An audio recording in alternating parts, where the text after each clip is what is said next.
咁唔知大家會唔會有啲常見嘅有呢4種情況啦，包括嘅就係、我揾 GP，我想轉介入去 Camps 入去兒童精神科，唔俾喎，GP 話冇需要喎。又或者就係我明明喺香港已經咧攞住 HA 嘅啲報告，無論係 ASD 又好，ADHD 又好，又或者有啲嘅即係情緒狀況都好，咦點解呢一邊會話要再重新做評估咧？又或者真係啦，我已經評估埋啦，咁但係我哋希望攞到啲藥喎，但係攞唔到喎。又或者佢話俾你聽，我哋會俾 service 你啦，不過咧你要等，咦等咗幾個月，又等，再等，咦等半年，等咁耐，咁等到幾時咧？咁樣。好，咁今日咧我哋嘅流程咧會係咁樣嘅，咁我哋嘅嘉賓阿 May 一陣間咧就會有4部分啦。你見到就係申請流程啦，入到 Camps 嘅評估治療係點樣，同埋其實 Camps 同其他地區同學校一啲嘅合作。跟住啦，我哋咧會同大家去了解下呢幾個嘅流程啦。咁但係請大家記住，我哋希望係教大家捉到條魚。好，港姐介紹。咁我哋生存其中一位嘅即係信託人啦，阿 May 鐘啦，咁亦都係臨床心理學家。佢而家咧亦都係 Camps 內工作緊嘅。咁我而家交時間咧俾佢啦。唔該晒 Lilian。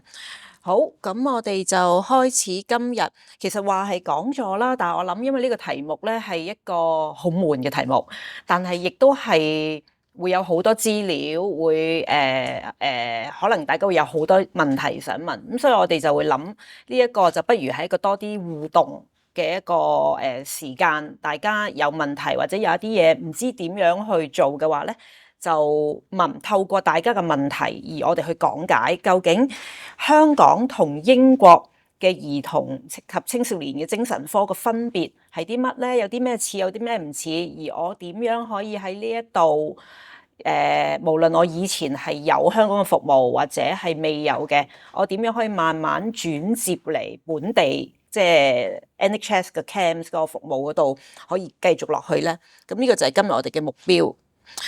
咁咧，頭先阿 Lilian 有提過啦，我哋會從好似帶大家行一個旅程，由點樣覺得有需要，跟住點樣慢慢行條路入 Camps，而入到 Camps 會經歷啲乜，跟住會可能會出現啲咩，我哋一路咁樣同大家嚟緊呢一個鐘就係去經歷呢個旅程。第一樣嘢 Camps 啦，啲人成日都話 Camps 啦，其實呢個名咧唔係淨係英國嘅，香港其實喺香港醫管局咧，我哋18歲以下嘅即係兒童精神科咧，我哋都係叫 Camps 嘅。不過以前可能大家就少啲會咁樣用呢個字咯，咁但係其實係一樣嘅嘢嚟嘅，咁都係即係咯。因為其實香港以前我哋都係用緊英國嗰個模式喺香港度行。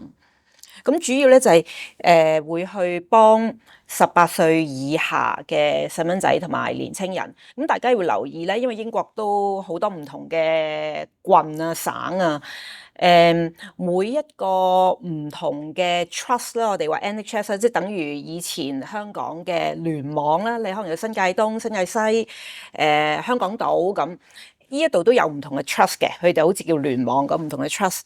每一個 trust 佢哋入邊嘅服務咧，雖然都叫 Camps，但係入邊咧係可以好唔同嘅嘢嚟嘅。有啲可能係18歲以下就做啦。我自己做緊一個就係5至18歲先做噶啦。即係其實5至18歲，5至17歲11個月29日啦，咁樣先做啦。咁所以大家，我今日講嘅係一個整體嘅一個原則啫。最重要，你哋聽完呢啲原則之後咧，你要撳翻入你哋我哋叫 local camps，你自己住緊嗰個地方嘅 camps，佢哋入邊佢實際嗰個運作係點樣，好嘛？好，第一樣嘢我哋要理解咩叫 camps 咧？啲人成日都話camps 幫唔到我啊，或者我攞唔到啲乜嘢。其實 camps 係一個好闊嘅概念，一個好大嘅名嚟，就等於我哋好似話我哋入一間屋叫 camps， 但係入邊有好多間房。有一啲房可能，例如我舉例，我做緊嗰個 trust 個聯網，有啲房叫 Getting More Help， 有啲 Eating Disorder Team， 有啲係 Learning Disability， 有唔同嘅 team， 唔同嘅名，我哋叫唔同嘅 pathway 啦嚇，唔同嘅房都喺呢間 Camps 嘅屋入面。大家咁樣諗可能會明白多啲啦。咁所以究竟係呢間房幫唔到我入第二間房會唔會幫到我咧？定係其實呢間屋幫唔到我咧？我哋要搞清呢個概念喎。咁所以我哋第一樣嘢要分清，我哋入呢間屋但係究竟我要入邊間房先係最緊要，好冇？好，咁明啦，呢一個係啦，有一間屋我哋要入啦，我哋同大家一齊入去，入邊間房好咧？嗱，好舉例，我俾咩叫 local camps 咧？就係你住緊嗰個地方嗰個 trust 嗰個 camps 嘅一啲 website，例如我俾你睇，呢個係 Buckinghamshire、Oxfordshire 佢哋嗰個 camps 嘅 website 咯。咁你就會睇到，哇！原來下面已經有咁多服務啦，見到有唔同嘅 pathway 啦呢度。咁大家要睇翻你住緊嗰部分，譬如我哋呢度，咁可能係 Milton Keynes，Milton Keynes 就冇自己 camps 嘅，佢應該係同倫敦有一個 trust 夾埋咗嘅，佢就唔係叫 Milton Keynes camps 嘅。咁大家又可以撳翻即係佢入邊嗰個服務係點啦。咁就即係要睇下你住嗰區嘅地址又歸咗入邊一個聯網啦。好，咁我哋出翻去先，係咪呢個啊？好，入咗呢間屋啦，我哋一企門口啦。咁究竟呢個門口我點入呢啲房咧？第一樣嘢咧，你要有個 reception， 我哋就叫有好多 trust 而家就改咗名叫 SPA 嘅。SPA Single Point of Access， 咁就係咩咧？就係一站式服務。你揾佢，你唔需要知道你有咩房，佢幫你，佢同你傾完，去話俾你聽入邊間房。咁呢個就係你亦都可以叫佢做，佢係做分流 triage。以前你可能入急症室都係㗎，有個護士同你做分流，呢個就有啲似嗰個角色啦。咁呢一個係第一站，喺咁多間房前面嗰個站，大家要知啦。大部分都有呢個 SPA 嘅呢個站嘅，但係如果冇嘅話咧，你又係要睇翻你自己 local camps 嗰個 website，佢會講應該點樣進入呢啲不同嘅房咧，大家要睇啦。咁好啦，我哋知道呢個 SPA 一陣講下即係點樣做啦。咁但係其實如果有啲人話我連行去呢間 camps 嘅屋我都唔知點行喎，我新嚟，我都唔知佢地址係乜，或者我唔知點入呢度喎。咁可以點咧？就可以有唔同嘅轉介人啦。我哋話 referral 咧，即係referral 咧，通常 camp 收三類，第一類就 professional referral， 第二就係 carer 父母或者照顧者啦，第三就係自己年青人自己。先講 professional referral， 我哋大部分收到嘅都係嚟自 GP。或者學校嘅 safeguarding team 嘅，咁通常學校咧，好多人都可以做轉介，不過佢哋通常學校都有自己嘅架構，佢哋又會揾翻佢哋嘅 safeguarding teacher 去做呢一個轉介咯。咁又或者我哋會收到有一部分係社會服務嗰邊轉介嚟咯。咁但係主要呢啲我哋都歸類為 professional referral。咁點樣揾到呢啲人？咁我估大家都知㗎啦。你咪一路一係揾你嘅 GP，一係你同學校可能個 form teacher 講完，佢會話俾你聽，我喺學校點樣幫你做 referral 咯。第二個 referral 就係即係父母啦，照顧者啦。咁你哋可以幫你哋嘅仔女去做呢個 referral。咁第三就係嗰個年青人自己都可以做嘅。好嘛，就係三大類。咁呢三大類嘅人都可以帶你入呢間屋嘅門口，敲門去揾剛才我講嘅呢一個站 SPA。咁所以咧，你可以揾學校嘅人帶你入去，你可以揾 GP 封信帶你入去，又或者你自己敲門行入去。明白啦，係嘛？呢個概念，但係大家都要經歷呢一個 GP 都唔可以跳過呢一個站嘅。呢個站係呢間屋入邊第一站一定要經過嘅。OK， 好，又去講下啦。就有啲人就話啊，其實係咪即係 camps 有啲個案唔接嘅咧？即係咪即係？我成日有啲 case 啲人話唔做嘅喎，又或者學校話呢啲 camps 唔會做嘅，例如可能突然間家庭環境有一啲轉變啦，又或者最初頭一兩年有好多我哋嘅年青人或者細路仔嚟到呢一度好唔習慣呢度嘅生活，咁係咪呢啲 camps 都唔接納嘅咧？咁我個答案咧就係 yes and no。點解咧？就係我哋睇佢接唔接一個個案咧，即係講緊你入嗰個頭先講 SPA 嗰個站，究竟嗰個站嗰啲人話俾你聽，我哋接唔接咧？唔係因為淨係單一呢啲原因，我哋睇係睇呢一啲原因背後帶俾嗰個年青人咩影響，而我哋係針對嗰個影響有冇令佢造成一啲好嚴重嘅精神健康問題，我哋去處理先至係我哋嘅重點，決定接唔接，而唔係睇表面嗰陣就係話啊，佢係咪因為有呢啲問題有嗰樣問題，我哋就唔接啦，一定唔接咁樣，咁唔係淨係咁簡單嘅。咁所以通常我都會鼓勵啲家長，你有疑問唔好淨係自己諗啊，即係有時坊間去講話啊，你呢個瞓唔到覺失眠一定唔幫嘅，又或者我哋成日都遇到有好多就係可能屋企有屋企人可能即係病得好緊要啊，或者佢哋甚至乎即係過身啊，咁啲仔女有好多嘅情緒問題，係咪一定唔接咧？又係講啦 ，yes and no。如果只係因為喪親而唔知道點樣去面對嗰個過渡期咧，呢一個轉接期應該咁講，我哋唔叫呢啲係一啲叫做情緒或者精神問題，因為呢個係人之常情。如果我哋嘅好重要嘅屋企人，我哋系統裏面有啲好重要嘅人唔喺度，我哋經歷好多分離，我哋由香港搬過嚟，有好多唔習慣，有情緒，有一啲擔憂係好自然嘅咯。咁呢啲唔係精神唔係情緒問題嚟嘅，所以 CAMHS 係唔會做。但係如果因為呢一啲咁樣嘅轉變，而令到佢已經持續出現，例如情緒低落得好緊要啊，瞓唔到覺啊，影響佢嘅每日嘅一啲起居飲食啊、習慣啊、胃口啊，甚至乎自理能力啊，而又影響埋佢嘅社交關係啊、學校表現啊等等。呢個就可能係會係一個我哋 CAMHS 可以處理嘅嘢啦，因為呢個已經講緊佢因為某一個原因而導致可能佢出現一啲抑鬱嘅狀態啦，或者有啲焦慮啦，而嗰個就係我哋要處理。所以大家要分嘅就係唔係因為某一啲問題處唔處理，而係究竟嗰啲問題導致到佢出現咩情況、咩影響，而嗰啲嘢係咪一個精神健康或者情緒問題咧？如果係，我哋就會處理咯。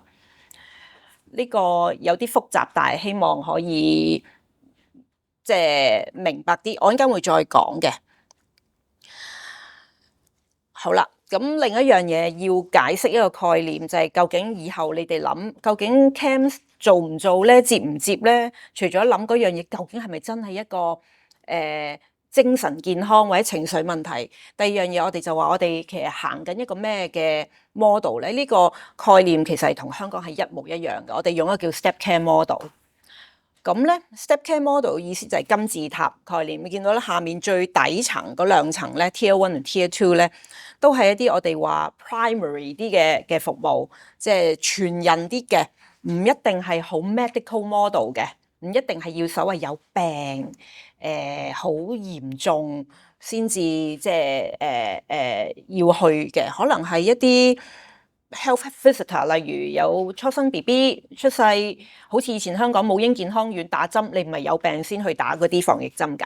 咁姑娘頭一兩年都會見住啲媽媽去睇住佢哋啲情緒啊，睇住 BB 嗰啲身高啊、磅重啊，係咪喺嗰個啱佢嗰個比例啊？咁都會有呢啲嘅。呢度都一樣都會嘅。咁但係 CAMHS 集中嘅係咩咧？就係 Tier 3同 4啦。就係最高，亦都係相對比較窄，即係少啲人需要嘅。我哋覺得，因為佢係講緊經過頭兩階、頭兩級嘅服務嘅人，而經歷過嗰啲人都發覺原來都唔夠喎。我仲需要一啲再密集啲、再針對性啲，我哋叫 target 啲嘅一啲 treatment。咁就一路幫佢升上去啦。我哋成日都話 step up escalate 嘅 case 就係一路升上去啦。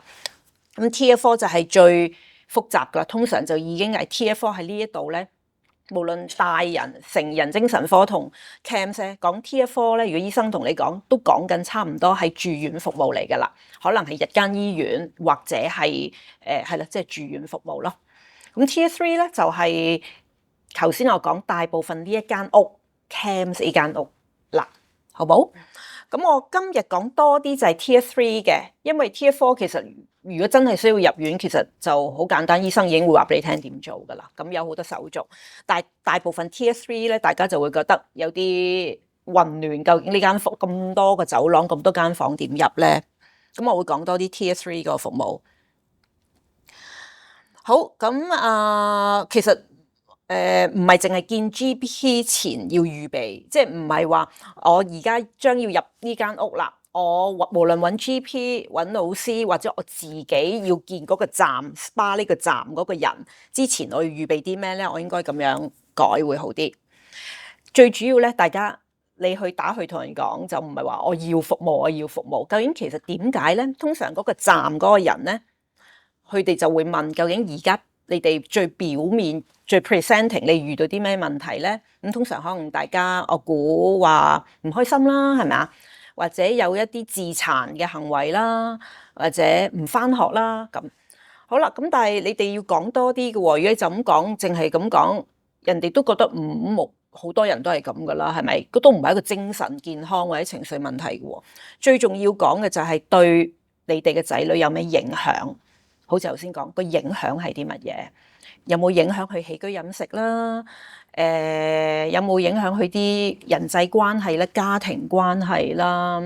佢自理能力啦，例如有冇因為咁樣佢嘅動力越嚟越低，連涼都唔想沖啊？以前好中意扮靚，而家哇，即係好污糟啊，牙又唔刷啊，冇晒動力啊，淨係瞓喺張床。呢啲要講到俾人聽，因為呢啲係啲好重要嘅資料，我哋係愛嚟分流 triage， 我哋去分流，帶你去入邊間房，或者定係帶你離開呢間屋去第二啲屋嘅，第二啲屋可能係返學校或者乜嘢嘅，所以呢個究竟對你嘅仔女有咩影響，而影響咗幾耐都係好重要嘅喎。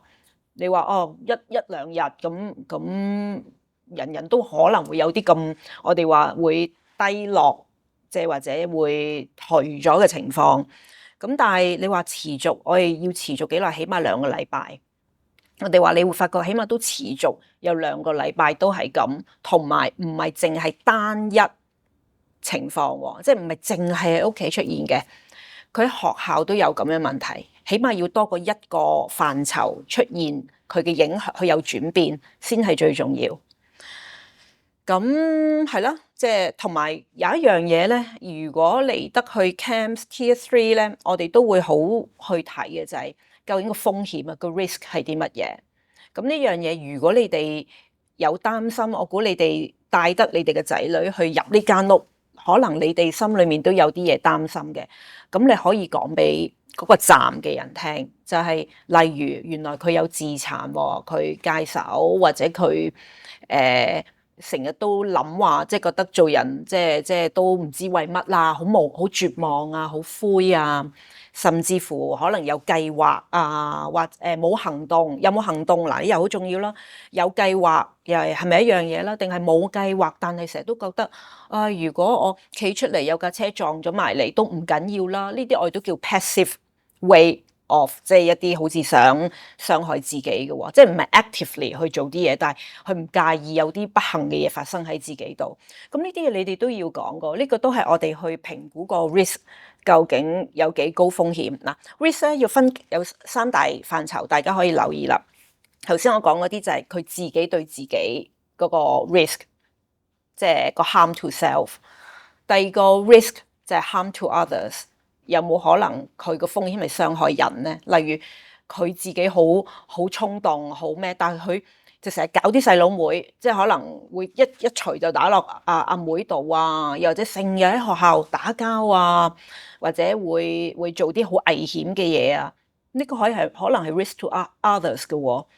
咁第3個 risk 就係人哋對佢嘅 risk， 有冇機會係其他人對佢有 risk 咧？do harm 咧？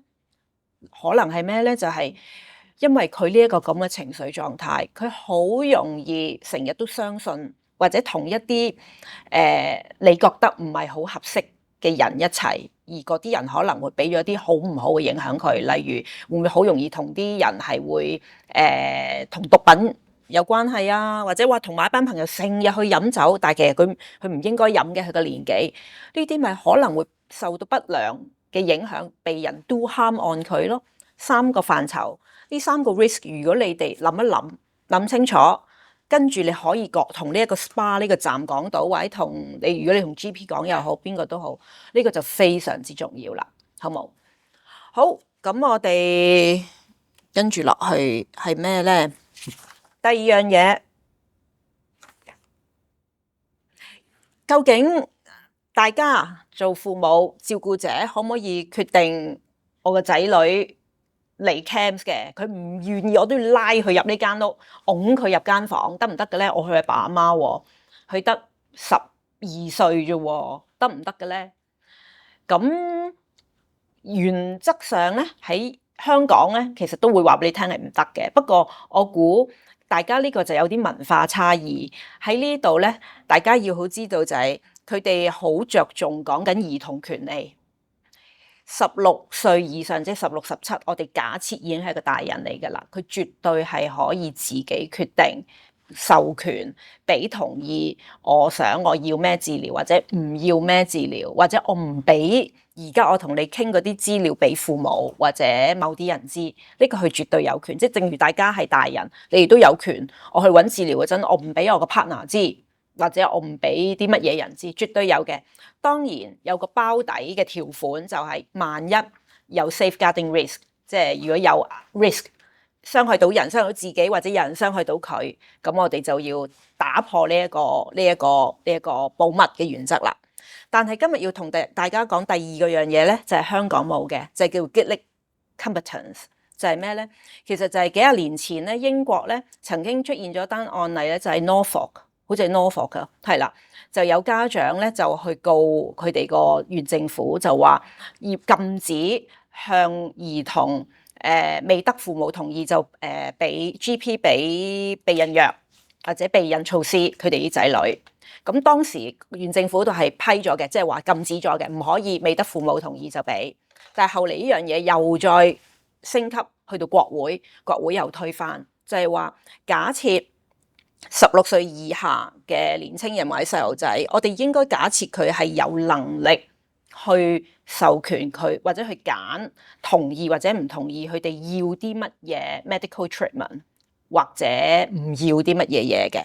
咁當然我哋係會根據有啲唔同嘅情況評估啦，包括佢嘅智力、佢嘅能力，佢有冇辦法明白乜嘢叫做治療咧？咁例如包括咩叫明白咧？就係佢知唔知道利與弊做嘅好處同唔好處，唔做嘅好處同唔做嘅唔好處啦。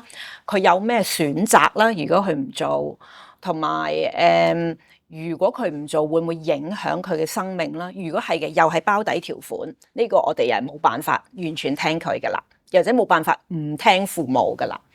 咁呢個明唔明白？咁但係呢個 Gitlick competence 呢一個係真係一個例嚟㗎，係 legal 嘅嘢嚟㗎。我哋喺 camp 成日都遇到，我哋要上 court 揾律師，就係同啲父母打官司，就係因為啲父母話啊，啲仔女通常就係15、16歲啲話，我唔要，我而家講啲嘢俾我父母知。咁但係如果我哋評估過佢哋係有能力去決定去選擇呢樣嘢咧，而父母好堅持，我一定要知，咁又會搞到又要 legal 㗎啦。咁但係呢個係 apply to 主要係醫療嘅佢叫 healthcare 嘅 service 同埋 social care 咯，咁即係社會服務啦。但係有好多嘅其他嘅專業人士都會用呢一個 Gitlick competence 去用嘅，特別如果講嘅就係輔導，因為我係假設就係有一啲年青人可能佢唔想自己輔導入邊嘅內容俾父母知道，又或者佢會覺得我唔想嚟，係我爸阿媽要我嚟啫。而我哋同佢分析個利與弊之後咧，其實係發覺佢可以即係要聽佢嘅，因為佢有個能力，佢 competent， 我哋叫 Gitlick competent， 佢係能夠可以自己揀嘅。咁所以你有時會聽到啊，點解我啲仔話唔嚟 camp 就唔接？簡單嚟講，我哋冇得逼咯，即係冇得逼人。但係個包底條款就係大前提咁樣對佢嘅生命或者佢唔會有一啲 risk 嘅，咁我哋就冇得逼啦。OK， 好，講咗好多嘢啦。冇錯，咁啊 Q&A 啦，咁啊即係 chat room 度有位朋友就問嘅，佢去咗 SPA 啦，咁啊希望咧就住小朋友嘅一啲嘅即係情緒上面啦、學習上面咧，希望即係 Camps 支援啊。咁但係咧 Camps 咧就唔俾評估佢喎，咁因為咧就係佢喺學校入邊其實係冇呢啲嘅症狀。咁其實 Camps 點會睇呢啲個案嘅咧？好，呢一個咧就係講緊評估嗰度啦。咁咧我哋要講嘅就係頭先你記唔記得我哋講有一啲原則咧，就係話帶俾佢有咩影響啊嘛。咁其中我有提到一個原則就係個影響要有持續幾耐啦，係嘛？我話幾耐啊？起碼要2個禮拜喎。第二樣嘢個影響我有提到就係唔係單一範疇出現影響喎。嗱，其實都係嘅。你諗下，如果有一啲問題，例如好簡單，譬如有一個年青人見我話佢強迫症，父母覺得係強迫症，但係呢種強迫嘅行為永遠只係喺屋企出現嘅啫。